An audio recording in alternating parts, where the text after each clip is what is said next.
Bismillahirrahmanirrahim. Assalamualaikum warahmatullahi wabarakatuh. Perkenalkan, nama saya Hanif Safal.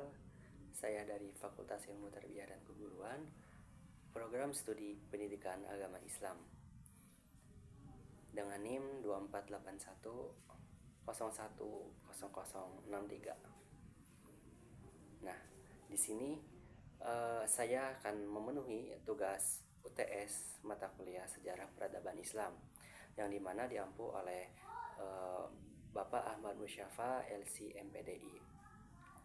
Nah, langsung saja di sini saya akan sedikit membahas tentang salah satu materi yang telah dipelajarkan ketika di kelas.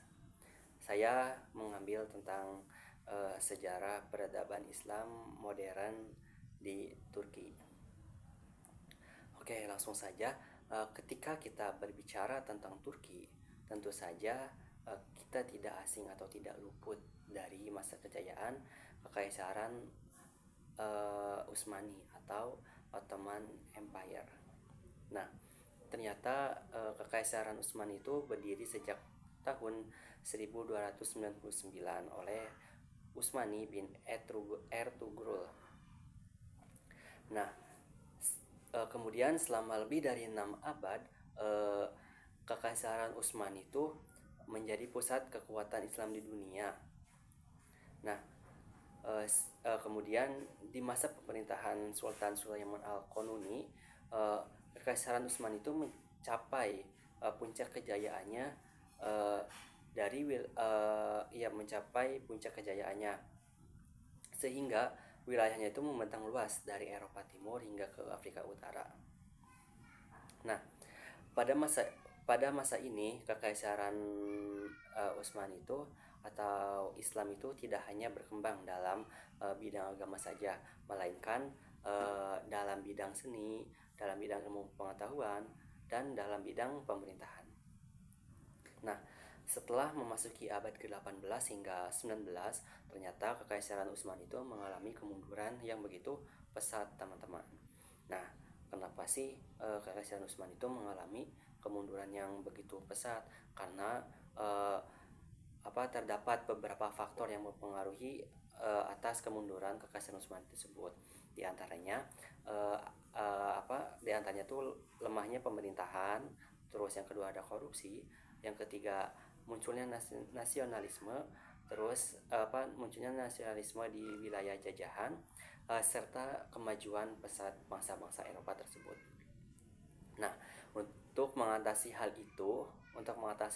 kemunduran pada Kekaisaran Utsmani itu, ternyata para sultan di Turki itu mencoba melakukan pembaruan melalui kebijakan reformasi Tanzimat. Nah, reformasi Tanzimat itu adalah titik awal modernisasi di Turki sebelum runtuhnya Daulah Utsmaniyah. Nah, itu terjadi pada tahun 1839. Nah, tujuannya tuh agar Turki itu bisa menyesuaikan diri dengan perkembangan zaman modern. Nah, setelah reformasi Tanzimat itu sudah dilakukan, muncullah tuh mulai runtuhnya Kekaisaran Utsmani dan lahirnya Turki modern. Itu pada tahun 1922 hingga 1923. Nah, namun pada runtuhnya ini setelah kekalahan dalam Perang Dunia Pertama, Kekaisaran Utsmani itu akhirnya runtuh pada tahun 1922. Nah, dari kehancuran itulah lahir Republik Turki yang dipimpin oleh Mustafa Kemal Atatürk. Nah, Mustafa Kemal Atatürk itu ternyata menghapus sistem kekhalifahan dan mengganti Turki menjadi negara modern dengan sistem sekuler, teman-teman. Nah, ternyata segala bentuk pengaruh Islam dalam pemerintahan itu dihapuskan oleh Mustafa Kemal Atatürk. Nah, yang dimana dihapuskannya tuh kayak contoh hukum Islam diganti dengan hukum Barat. Terus yang kedua ada huruf Arab diubah menjadi huruf Latin. Kemudian ada lembaga keagamaan dibatasi oleh Mustafa Kemal Atatürk itu sendiri. Nah, tujuan Atatürk itu sebenarnya adalah untuk memodernisasi Turki, ya untuk memodernisasi Turki. Nah, namun dampaknya tuh cukup besar terhadap kehidupan beragama di masyarakat. Nah, ternyata Islam yang dahulu itu menjadi pusat kehidupan malah kini mulai tersingkir dari ruang publik. Nah, meskipun begitu, semangat Islam itu tidak pernah padam di Turki. Nah, kemudian sejak tahun 1950 itu baru muncul kembali partai-partai yang memperjuangkan nilai-nilai Islam dalam politik. Nah, salah satu tokoh penting dalam kebangkitan Islam modern itu ada Recep Tayyip Erdogan, yang dimana Recep Tayyip Erdogan itu melalui Partai Keadilan dan Pembangunan. Nah, di bawah kepemimpinannya